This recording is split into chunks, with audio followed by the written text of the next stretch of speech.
My name is Chris Collier. I'm the Executive Director of Renew Theaters, and that manages the Ambler Theater, County Theater, Highway Theater, and Princeton Garden Theater. And I want to thank you all for joining us from wherever you may be. I know that we are not limited in this conversation to just people within the perimeters of those four theaters. The really nice thing about our virtual programming now is it allows people to join us from all over the country and all over the world. So very happy to have this conversation. This conversation is part of our Film 101 series, which used to be a program that we held at the Ambler Theater when the Ambler was open. But we've now moved to this virtual format. This is the first event that we're having in this virtual format, and we hope to be doing more. We have a number of other wonderful professors and critics and film scholars, which we'll be announcing coming up, but I'm thrilled to be able to relaunch this series in this virtual conversation with LeAnn Erickson, especially because when I started at the theater, I think one of the first events that I ever worked was with LeAnn. So it is only fitting that, in this new virtual world, one of the first events that we're putting together is with LeAnn again. I think the way that we will start this is if you all please plan, as you all have done, to stay on mute and then unmute when you have a question. That way we'll probably keep from talking over each other. And if we do run into an issue where everyone's trying to talk at once, then we'll recalibrate and we'll use the chat feature, and I'll serve as moderator to help serve those questions, or can call on people and we can do the hands up game and we can rotate around. You can change your view if you want to see everyone in the room, or you can change it to the speaker view so that you can just see who's speaking. But just so you know that, we do have a good group of 17 participants. So if you can bring up everyone, you can feel like you're in a room with people and that we're sitting together discussing. Before I turn things over to LeAnn, I did also just want to send out one apology in that, when we first announced this film, it was available on Amazon Prime, and I apologize to those who felt that we might have advertised incorrectly how to see the film. One of the bigger challenges that we have in this virtual world is we no longer control the content, and we are at the behest of the streaming services and the other companies out there. So I hope that you were all able to watch the film. It was a really great and interesting movie, and I'm looking forward to this conversation. But even if you didn't, I think that there's a lot to discuss in here that everyone can participate in. And the history in the film is living history, so we can definitely discuss that as well. So with that, I'm going to turn things over to Professor Erickson, who teaches at Temple University, is a documentary filmmaker, and is a wonderful person to lead us through this conversation. So LeAnn, I turn it over to you. Thank you, Chris. When Chris and I were brainstorming this summer about how to try to make Film 101 work, I have done a couple of them. They're really fun in that normally it's a film that we all watch together and then we do a Q&A afterwards. So this is a little bit different in that many of you may not have seen the film, but I agree with Chris that it is a historical moment. We chose the film because it is the 100th anniversary of the ratification of the 19th Amendment that gave women the right to vote in the United States. So there are, I think, a number of interesting stories that surround that, and Iron Jawed Angels as a movie that depicted one story, one person really, Alice Paul's story, if you will, in that that very, very long, decades-long struggle for women's vote. So I did want to start out by just giving some background about, in fact, I actually, when we were talking about this, I actually know quite a bit about this historical period because I was doing research and had written some grants to do a documentary about Carrie Chapman Catt. For those of you who watched the film, Angelica Houston played Catt, and a formidable woman. And I think from every bit of research I have done, that was good casting. That Angelica Houston really pulled off the kind of personality and the steeliness and the political savvy of Carrie Chapman Catt. She was not without, like many people, particularly in the 1800s and 1900s, She was not without her issues.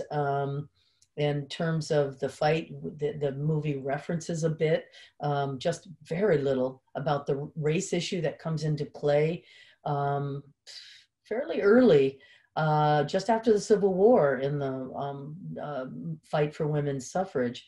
So we certainly can talk a bit more about that. What I've prepared is some notes about the film. If it's all right, we can just start by, I want to set the stage a little bit about the film. And then the good news, I would say, is for those of you who've seen historical Hollywood versions of history, oftentimes there is a lot of controversy about the unfolding historical record. That in many times Hollywood people are, and rightly so, saying, we are making something that's entertaining. We are not, this is not a documentary. This is not journalism. But on the other hand, I'm happy to tell you that, in fact, most everything is accurate in this film, including the timeline in which things unfold. It's a 2-hour film that's actually covering 8 very important years in the final days of the passage of the 19th Amendment. And so that's very good news in that sense. So that by watching this film, you actually get quite a good sense of the history, the actual history, and these people who were involved in it. So I don't know, Chris, if you want, I could just start by going through some of the notes about kind of like fact versus fiction about the film. Maybe we could also see how many people have actually seen the film, just so I know. I know about half the people have their cameras off, but it looks like everybody I'm seeing has pretty much seen the film. That's great. So little background, it was actually an HBO film, and it was premiered at Sundance. So it has some, you know, indie bona fides, if you will, had some Emmy nominations. It was specifically made for cable television and did play in that. Hence the reason some of you ran into problems was caught in between HBO, dropping HBO Go and starting HBO Max. That's been the problem. It happened like August 1st or 2nd. And so when we proposed this back in July, it was available, but it is an HBO film. So to see it, you do have to have the HBO connection. And of course, it's populated with some of the best actresses around. This is 2004. And interesting to me too was all the women involved in the writing, producing, and the directing of the film. The director is actually a German filmmaker, and this was her first English language film. So there's a lot of interesting kind of film elements to the making of the film, but also quite a bit of interest in terms of what is fact and what is fiction in the film. So as I said, if people are interested, I could start by doing that. And then maybe we could, that itself might open up some questions, and we could go right to Q&A. Normally when I do this, I find that the audience comes up with some wonderful, you know, points and delves into things that maybe I didn't even think of or see. So I'd prefer to have us open it up after that, if that's all right, Chris, or? That sounds wonderful. No, I think Okay. setting the stage would be great. And I I've see got Wendy some gave me thumbs a up, thumbs so up. that's great. Yeah. All right, good. Thanks. All right, so some of the fact and fiction. Of course, this is made for cable television, and there has to be some kind of love interest. So I do want to start right off the bat and say that the Ben Weissman character, who is a political cartoonist, I think it was the Washington Post, if I'm remembering right. And it was insinuated that he was the one who could give Alice Paul, who's the main character in the film, access to editors and to get, you know, her fight and her voice heard in the legitimate press. But in fact, that's all fabricated. And from all the research I have done on Alice Paul, many of the suffragettes were married women. Carrie Chapman Catt more than once. She married very well in the sense that many of the leaders of the women's movement, suffrage movement, were wealthy women. Their husbands had plenty of money and had, you know, supported them. Alice Paul was not one of those people. She never married. And as far as I could tell in my research, and I have as I said, researched her many decades ago, as a matter of fact, in addition to in the 80s. I first got a big interest in the women's suffrage movement and the key characters. So that is fabricated, and it's an interesting little addition that certainly kind of sexed up the story a little bit. I noticed all the collages that the director was using to try to, not so much as an ellipsis of time, but instead to show us multi things happening at once. So that was an interesting element, but completely fabricated. On the other hand, the Ida B. Wells Burnett, Bennett, Barnett, sorry, if you know her, she's a very famous African-American journalist, crucial to the anti-lynching movement, a very involved suffragette. She and Alice Paul never met, but she in some ways I think is a stand-in for a number of African-American women in the movement who did challenge Paul about this parade and the placement of Black women in the parade's procession.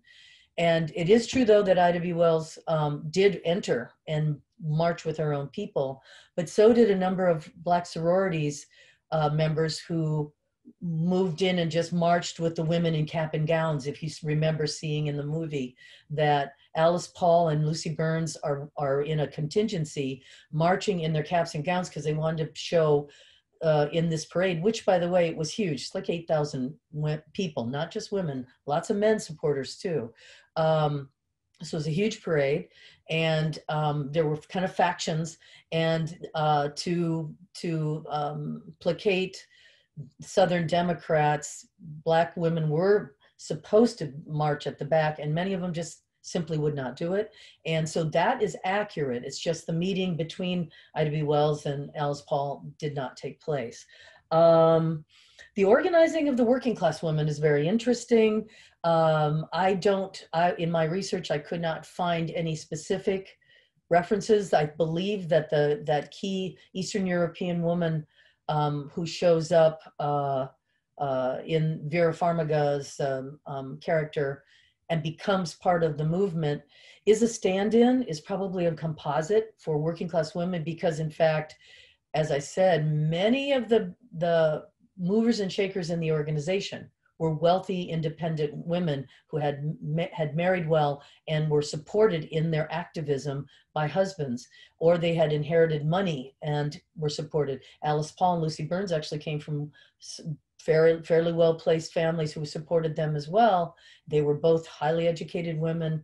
So to have that working class contingent, I believe that that reference to fire escapes in the film is a reference to the 1911 Triangle Waistcoat Fire in New York City, which was an important moment both in women's rights and suffrage, but also in the unions, the movement for unions, for workers for unions.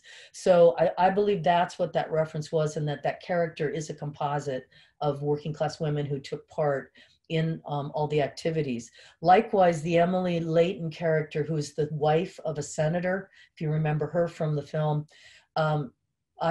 she seems to be another composite, because in fact, yes, the suffrage movement depended mightily. Almost every social justice movement in the 18 and 1900s depended on wealthy women and wealthy benefactors who could support that work. And so Emily Layton is a composite character of other wealthy women. There was a huge women's club movement in the United States with not only white women's clubs, but also African-American women's clubs. And those women's clubs oftentimes were involved and directly involved in supporting these political organizations as well. Let's see if there's anything else that I'm thinking of from the fact fiction. The prison depictions were unfortunately pretty spot on. The only difference is that Alice Paul and Lucy Burns were not in the same prison. Alice Paul was in the DC jail, while Lucy Burns was in the workhouse in Virginia. They did come together later when they brought the suffragettes over to the jail, mainly from the standpoint of they were working mightily to be recognized as political prisoners because that would change their treatment.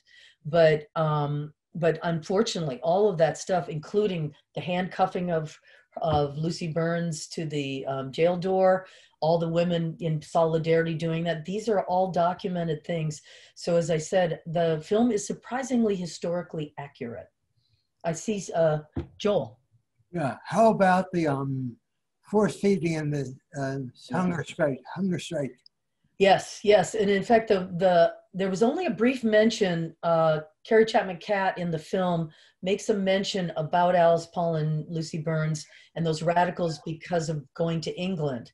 And that's absolutely legitimate. Both Burns and Paul did train, if you will, and went to prison and were force-fed in England fighting with that group for women's rights, and they were much more radical. And so when you see them come back to the United States, they're really not ready to settle and just go along, get along and go along with Wilson like Carrie Chapman Catt was politically maneuvering. They wanted to do something more direct. And it's not too long after that whole incident that Alice Paul and Lucy Burns break away from Carrie Chapman Catt's national organization to form the National Women's Party, whose sole purpose we saw when she was making that announcement is for constitutional amendment to guarantee women's right to vote.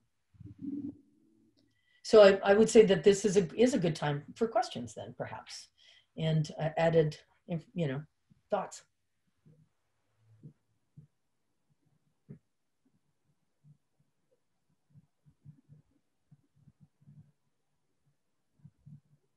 I'm a professor, so I can keep going if you want me to. Wait, can you hear me? Yes, I can, Mary. I just wanted to ask, I don't know if the chap who just spoke asked this question, but was there as much antipathy between Carrie Chapman Catt and Alice Paul as was depicted? I mean, I was a little troubled by how fractious their relationship seemed to be. That seemed to be playing to sort of ageist stereotypes for cable rather than, were they really sort of, was it that young up whippersnapper?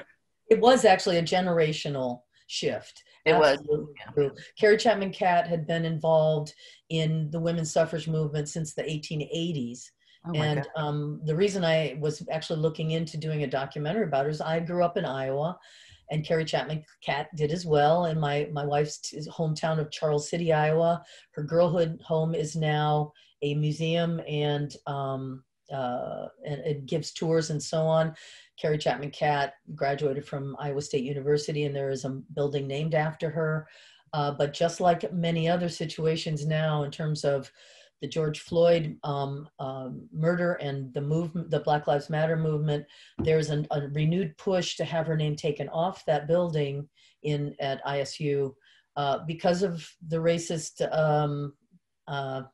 techniques, I would say, her national organization used. And I can vouch for the fact that it was clear, very obvious, because when I was doing my research into her, I went to the Iowa State Historical Society in Des Moines, Iowa, and found original flyers from the movement, in the 1912s or 13s or 14s that clearly were using the race issue from the standpoint of white men. You want to give white women the vote because that will that'll double your power. That kind of angle. So she is a controversial person. And Alice Paul is not, I think it's quite accurate in the film that Alice Paul said the same exact thing as the national organization. That was their line, which is, we have to win over Southern Democrats to our cause. They'll have to vote for this. So we're making a strategic political choice of placating them, basically, by moving Black women literally and figuratively to the back of the movement. So I don't know that Alice Paul was any better on this issue than Carrie Chapman Catt. I can tell you that my own hero, Susan B. Anthony, was not in that same situation from the standpoint of the race issue. She was instrumental in forming the American Equal Rights Association, which was interested in giving everyone Black, this was pre 15th Amendment, all Blacks and women the right to vote. And she worked with Frederick Douglass, and there absolutely was a very racist strategy, and the National Organization was not shy about using it after they felt like they had lost out by the amendment that allowed Black men to vote, so it became still male suffrage and left out all women. Yes. Thank you. Yes. Can you hear me now? Yep. Can you hear me? Okay. Elise, sorry. I appreciate all of your historical background, and I think it's super interesting from that point of view, but I'm wondering what you think about the movie as a movie, as an artifact, as a thing that was put on TV, because I found some of it was a little bit odd and not quite fully cooked. I'm wondering what your opinion is. What parts were you saying in terms of not quite cooked? That's an interesting statement. Well, I thought the filmmaker used a lot of techniques like slow motion, black and white, fast motion, music in the soundtrack that were sprinkled through in an almost random way. As if it was a doctoral thesis that she needed to do to demonstrate that she had mastery. Filmmaking techniques, you mean? Well, yeah. Yeah. Rather than the kind of like the historical record, you're talking about the actual film, the aesthetics of the film. Yes, and I was really struck. I had seen the film back in 2004 and did not remember all of the things. So I took a lot of notes about style and so on and how it was put together, how the use of collage, but also the use of contemporary music. I felt that was a move, like Mary was asking about the generational thing. Yes, Alice Paul was young, and Carrie Chapman Catt and Anna Shaw, they were much older women. So that I thought was used perhaps to set up this generational difference between them. There seemed to be quite a bit of, in terms of, I was interested that they used actual documentary footage in the World War I section when they were struggling with this idea of, will they keep picketing Wilson? And in fact, they picketed for nearly 2 years, 6 days a week, rain, shine, snow. That is absolutely accurate. The only thing that wasn't accurate was they were silent sentinels. That point where Alice Paul is reading Wilson's own words, she did do that in speeches. She did not do it in front of the White House. It was meant to be non-provocative in the sense of nobody's yelling and screaming. They're just holding signs. But those signs about Kaiser Wilson and so on, totally historically accurate. You can find photographs at the Library of Congress and a number of other places that show that was totally legit. So it is interesting. It is a bit of a mishmash of styles and techniques. I guess I chalked it up to a German filmmaker, quite honestly, because German, filmmaking is a different style. You can see it, like if you watch French filmmakers or British filmmakers, there is a cultural feel. And I thought it was very interesting that this was her first English language film, and that she has won a number of German film awards. But yeah, it was an interesting choice considering all the American women who I would imagine would have loved to have been chosen to direct it.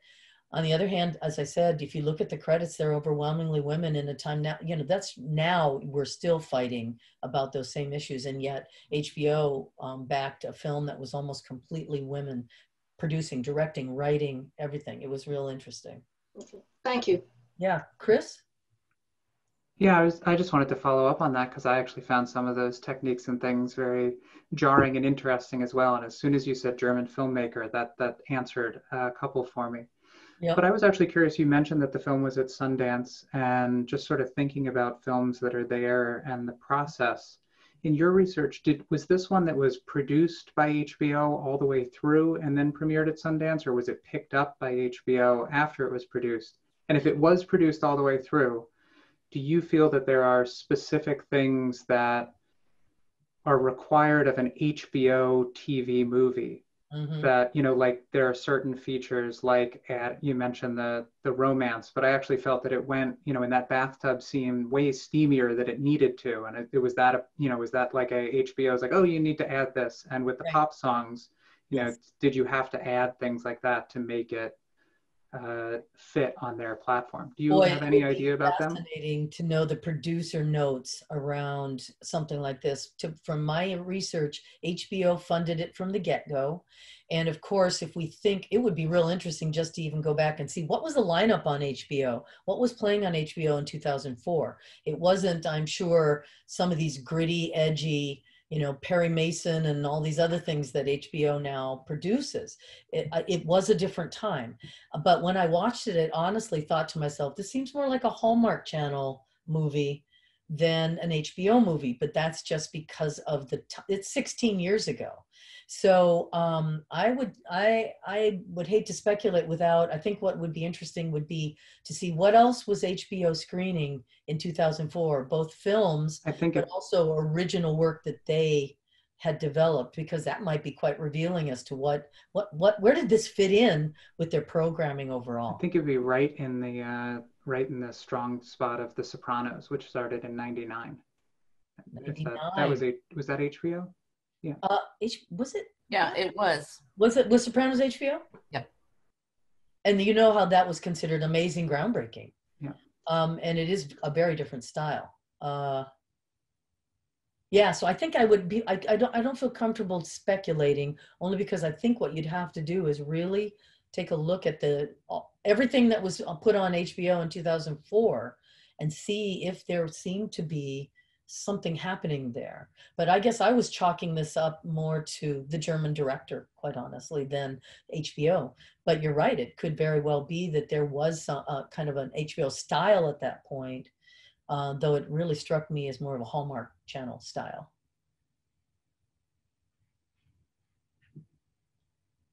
Any other questions or comments? I have one.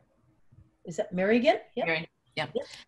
I was just wondering, in terms of women of color, if what we know about what their journey was through this, I feel like, and it was given short shrift, but I wanted to know a lot more about that. I imagine any women that were protesting that were of color had much different experience. And can you speak to that at all? Or? Yeah, it's interesting because, of course, there are quite a few now contemporary articles because it is the 100th anniversary. New York Times on Tuesday had a beautiful profile, a series of profiles. Basically, it was the descendants of all these various suffragettes and talking about their contributions and so on.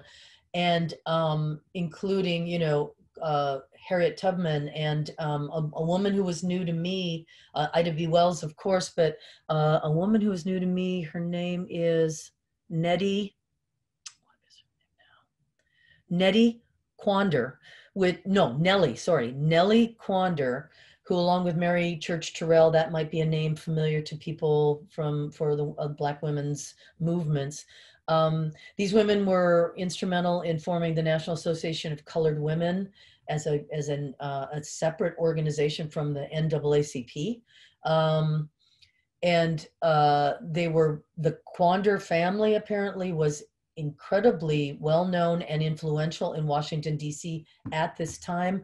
I found a wonderful letter. I mean, by the way, I'm going to plug my Kamala Harris. I was really excited to hear she went to Howard University, and this Nellie Quander also was a Howard University graduate in the sorority, and I saw the letter in the Howard University archives that Quander wrote to Alice Paul. She did write to Paul to complain about the position, like where women, they wanted to be with their groups, not relegated to the back.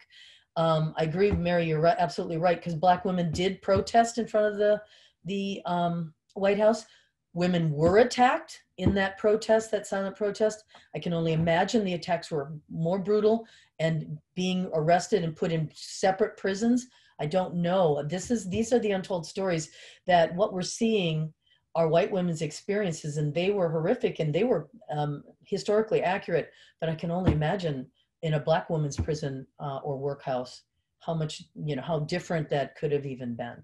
So I mean, I don't personally know. I think it's something that is definitely something people are looking into.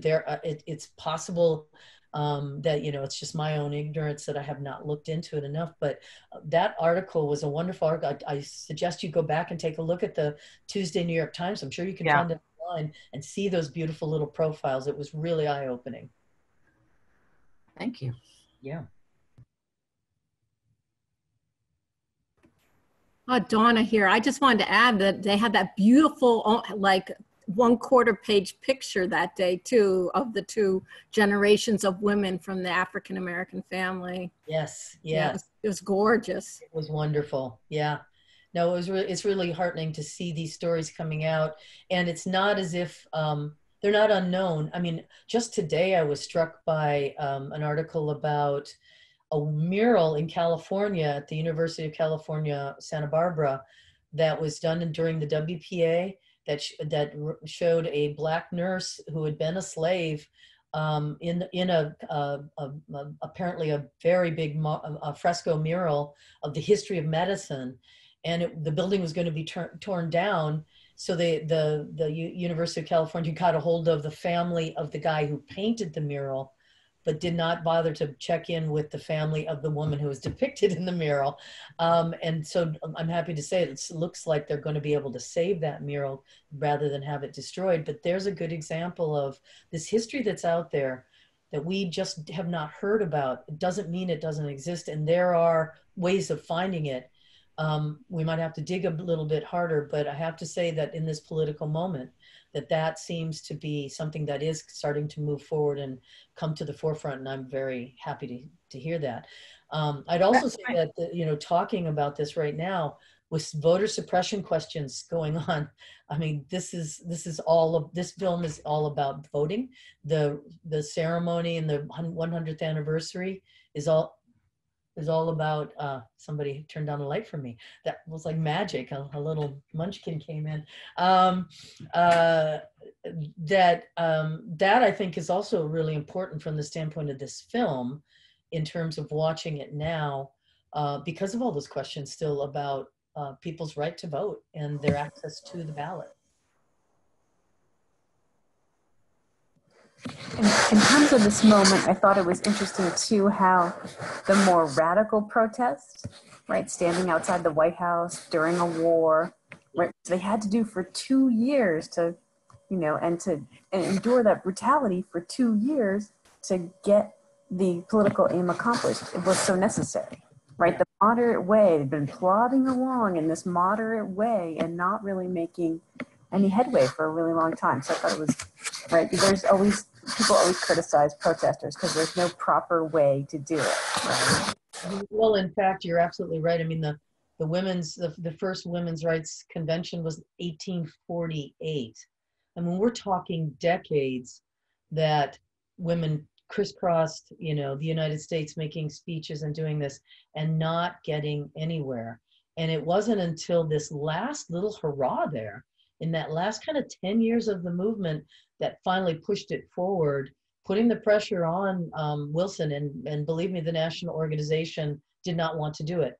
They split over the point of Susan B. Anthony had always, and Elizabeth Cady Stanton wanted an amendment because the 15th Amendment was an amendment. They wanted to change the Constitution rather than having to change the Constitution in every single state.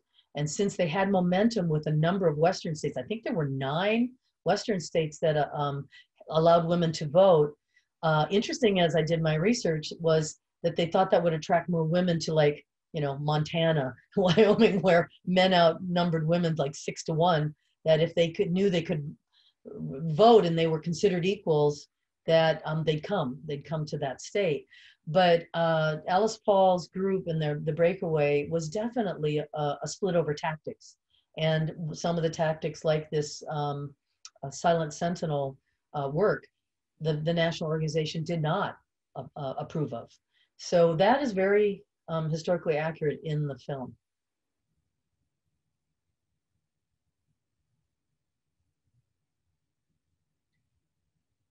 I have a question. Since the Layton characters were not real, how did the women get out of prison? What they seem to imply in the movie that it was a note that Emily passed to her husband that got them out.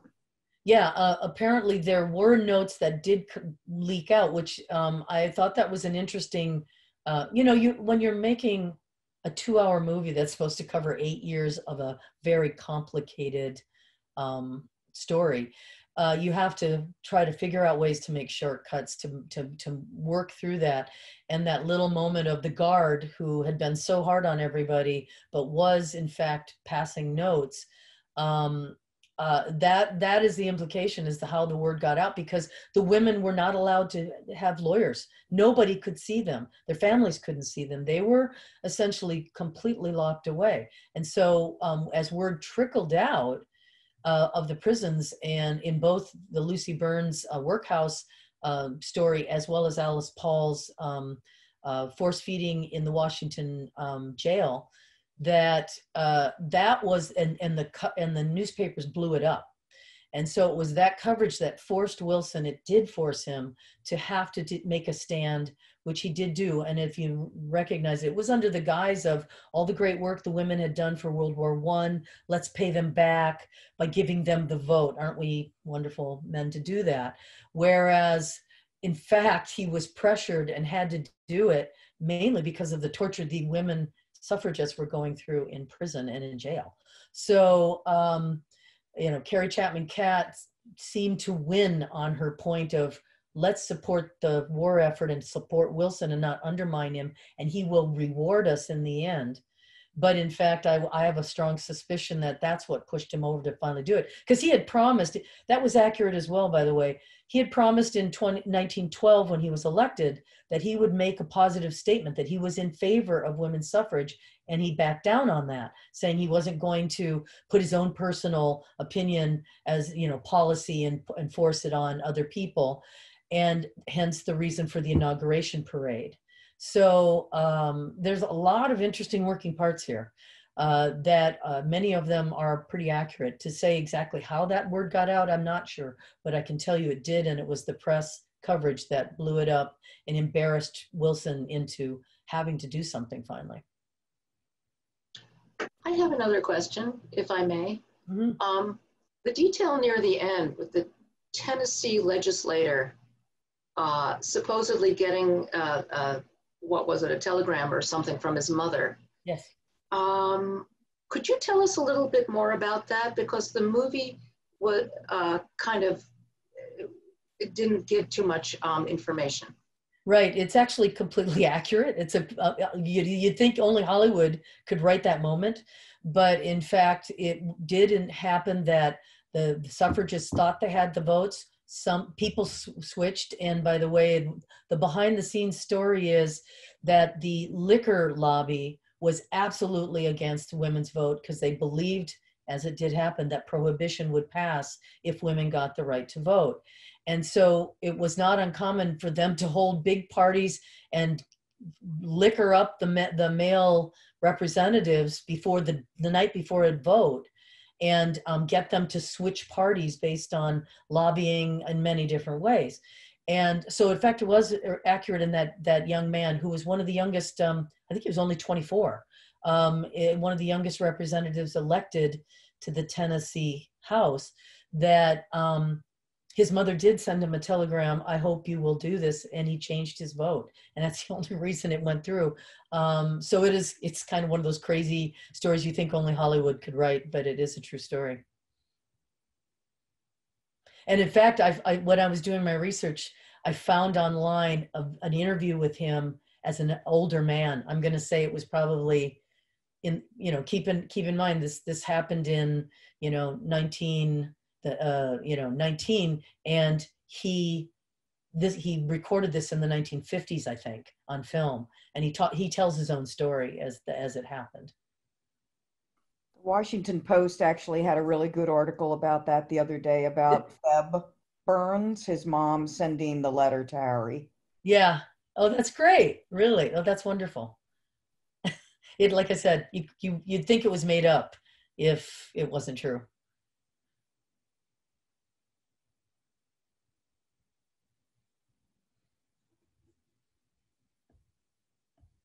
Well, Chris, we may have reached the end of questions or comments. Yeah, and I want to thank you, LeAnn, for leading us through that and for selecting this film. It was a one that I missed when it first came out, so I'm very happy that we had the opportunity to watch it and to celebrate the 100th anniversary of such an important milestone. And thank you to everyone for joining us today. It was really great to be part of this conversation, to see your faces and to engage in this conversation. Yeah. We are going to be doing more Film 101 events, so please check our website. Thank you to all of the members of our theater. We're very happy that we're able to make these free to our members. This series is sponsored by the Vesta Fund, but it does allow us to make it free for our members. So thank you to our members, and thank you so much for joining us. We're really happy that you could be here tonight. Yeah, it was really fun to have all of you. I appreciate you coming, especially in this unusual circumstance. I will say one little parting note about Carrie Chapman Catt, who, as I said, good, bad, and different, has, had her strengths and her weaknesses. But she, after the vote and after the women won the right to vote, she was one of the founders of the League of Women Voters. She was also the founder of the Women's Peace Party. She did a lot of very important things in terms of the follow-up to women's suffrage. And I hate to just leave her reputation in Angelica Houston's hands, because I think that there's more to her than you saw in the movie, for sure.